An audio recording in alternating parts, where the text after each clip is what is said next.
Welcome back, everybody. This is the Mad Salvi with Berserk. In this case, we're trying to explain it in 10 minutes, or at least reacting to someone who will. In today's video, we're going to be covering a dark and twisted anime. Very dark and twisted anime. The original from 1997. Oh, the original Berserk. That thing was very dark. Yes, it was. And of course, like and subscribe if you enjoy this type of content, because I will keep doing this, hopefully. Franchise that is still influencing various anime and manga today. But it is, and it continues to, because it's so freaking dark. Don't forget to subscribe to the channel and hit yeah, don't forget to subscribe. Miss another update. Now, without further ado, let's get busy.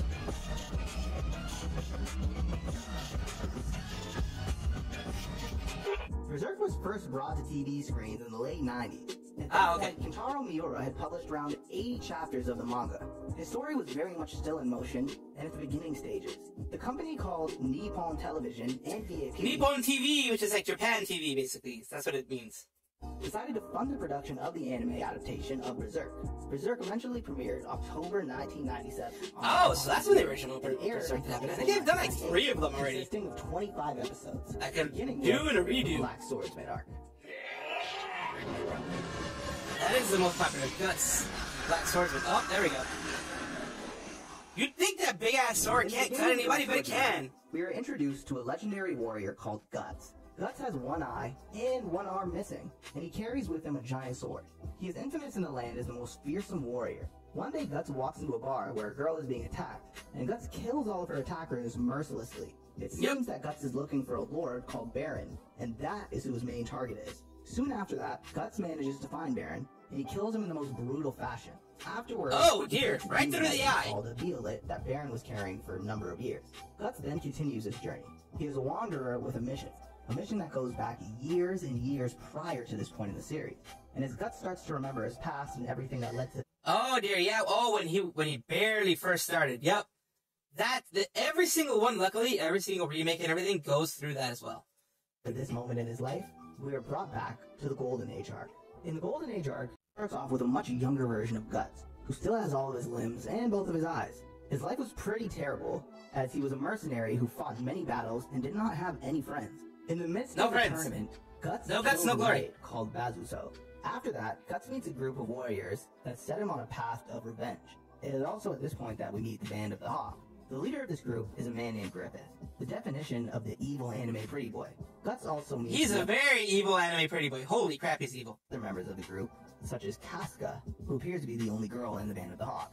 The group gets connected, and Griffith offers Guts to become the swordsman of the group as he was impressed with his skill. At first, Guts denies wanting to join, but eventually loses a battle to Griffith, and reluctantly has to join the band, despite Casca's wishes to kill Guts. Guts and Griffith— she's like, God damn it, I can't do anything! Dear lordy! Start off their odd friendship, constantly fighting, and Guts trying to prove himself. Some time passes in the story, and Guts becomes one of the best warriors in the land, and he is now Griffith's right-hand man, much to Casca's disgust. Griffith and Guts now have a truly special— well, yeah, I mean, Casca, I think, has a crush on Griffith, I think. Griffith is so comfortable with oh god, he's naked. He shows him a mysterious Why is he naked? that he has called a violet. Griffith has a dream that he will one day rule the entire kingdom, and he's really trying his best to make that dream a reality. Unfortunately, by any means necessary. 3 years goes by. Fortunately, unfortunately, I don't know. Are inseparable friends. They have also become really powerful, and Griffith is one step closer to achieving his dream. Guts is now the commander of the Band of the Hawk, and new recruits are coming in every day. The story gets complicated when one day Guts and Griffith almost gets killed by a very powerful warrior called the Immortal Zod. Well, he's called the Immortal Zod, so I'm hoping that he would be pretty, like, serious. Griffith has, and give Guts a warning about Griffith and his dream, realizing that the violet that Griffith possesses signifies that everyone around him is doomed to damnation should he reach his goal. Guts, of course, doesn't listen to Zod and ignores this foreshadowing. Griffith starts to spend more time with Charlotte, the daughter of the King of Midland, who has welcomed the Band of the Hawk into his kingdom with open arms. Well, of course, because freaking he wants more power. So freaking do everything he needs to get more power. She is a really important person to Griffith, and Guts overhears Griffith's talk with the princess about true friendship and dreams. Soon after that, the Band of the Hawk is hired by the Kingdom of Midland to win a war. The war between Midland and the Tuor Kingdom is a very brutal one, and Guts has a giant challenge in front of him. Later in the war, Casca and Guts grow a lot closer, and they spend a lot more time together. It's at this moment that Guts forms his first true, genuine relationship. Eventually, the war's finished, and the Hawks actually do bring the Tudor kingdom to their knees and win the battle for the kingdom. Well, they're strong, so Guts yeah. decides that he has spent enough time fighting for others, and he wants to find his own dream and path in the world. Unfortunately, I mean, yeah, you can only follow someone for so long. You have to be able to forge your own path eventually. for Guts, Griffith is furious at this notion, and he does not want Guts to lead whatsoever. The two men have a fierce duel that is now truly iconic looking back on the series, and Griffith loses for the first time ever to anybody in a fight. It really shows how much Guts has changed. Griffith is left broken and he feels betrayed. Because of this, he does something insane.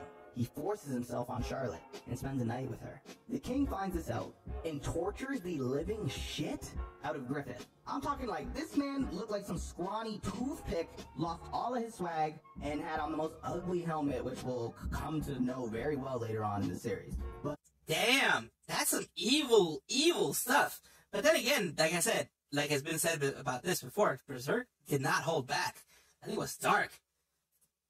But anyway, back to the story. For the next year, Guts lives with a swordsman called Gatto and his granddaughter Erica. He trains to become an even better warrior, and he tries to find his own path moving forward in the world. Soon, he learns that the Band of Hawk is in trouble, and Guts rejoins his old friends and finds that Casca now leads the group.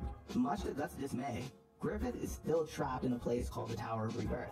Oh, Casca and God. Guts finally manage to get past their past problems, and they form a very loving and intimate relationship. They both change quite a lot in this arc, and Casca wants to run away with Guts after they save Griffith. Of course, The group of goes course. to the tower, and they find Griffith locked away in a dungeon. He's been tortured and mutilated. Yeah, I forgot to mention that too. Man got his piece snipped off.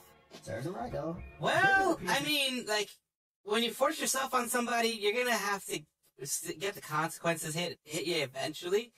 And dang, they cut his Achilles tendons, they did everything. Be a shell of his former self. No longer charming and charismatic, this boy cannot even speak. The Hawks are now really demoralized, as their great leader has turned into a shriveled up Fearsome monarch. leader is no longer Casca decides fearsome. that she's gonna stay with Griffith and take care of him. Unfortunately, Griffith loses his shit and decides that he's gonna run away and try and take his own life. Unfortunately, this man crashes the carriage that he tries to get away in, and he's even too weak to end his own life. Soon, the blood on him starts to trickle down and touches the Behelit, and the demonic relic is activated. Oh, An no. event called the Eclipse happens, and a new dimension engulfs all of the Hawks, including Griffith, Guts, and Casca. We are then introduced to the God Hand, a group of ancient demons. Oh, He no. tells Griffith that he can become their ally and a demon if he sacrifices all of his friends and followers, which would afford him the power to realize his dream and rule over everyone. But Griffith wouldn't do that. Come on, they just saved him. Well, you never know. This man accepted that deal with the quickness. Yep. Everybody on his team, including Guts and Casca, and one by one, all of the Band of the Hawk members start to get killed off as sacrifices for Griffith's own evil master plan as he transforms from Griffith into That is just evil, man. That is just, that's just a huge betrayal. You don't do that to your friends. a powerful demon called Femto. In an act of pure evil, Griffith does the unthinkable, walks up to Casca with these other demons, and makes Guts watch as he does some unspeakable things because I'm not trying to get demonetized on YouTube. Long story short, this boy was wildin'. In an attempt to fight back, Guts loses his arm and one of his eyes to the demons in a battle. He tries to stop Griffith, but he doesn't have the strength. However, luckily, Guts manages to survive the entire process, but he's now branded forever with the mark of the demon. After he Oh, recovers dear. from his injuries, he becomes the Black Swordsman and starts his And he starts his revenge arc, absolutely. path of revenge, his main target being Griffith. And that's where the story ends. It's 25 episodes that basically set up the larger story of Berserk. Unfortunately, the original 1997 version ends on this cliffhanger, and we never got to see the continuation of the story from this perspective. Since then, we've got a number of different updated versions of Berserk on Yes. streaming platforms such as Netflix and Crunchyroll, but they have never been able to recapture that magic of the original, in my opinion. With that said, Well, thanks yeah, for no, watching. I mean, the Don't original- forget to hit the subscribe button, like this video. Here's the difference. and Things change a lot. They change a lot during, from when the original was the original to now. What I mean by that is things could be a lot more graphic back in the day, it seems like. Like, there's Elfen Lied, there's other ones like that that are extremely graphic. Like, even Neon Genesis Evangelion You can't do that now. Not even on like late night TV, which is where these used to be. You can't do that anymore. It's way too restrictive now. You know, it's way too restrictive. So that's one thing that makes it so that you can't get that same darkness that you had before. Also, the animation style kind of lends itself to the darkness as well. I appreciate you. Thank you so much for watching. This is the Mad Salvi saying please like and subscribe if you enjoy everything that you see here. Appreciate you as I always do. And I will see you all next time. Bye-bye.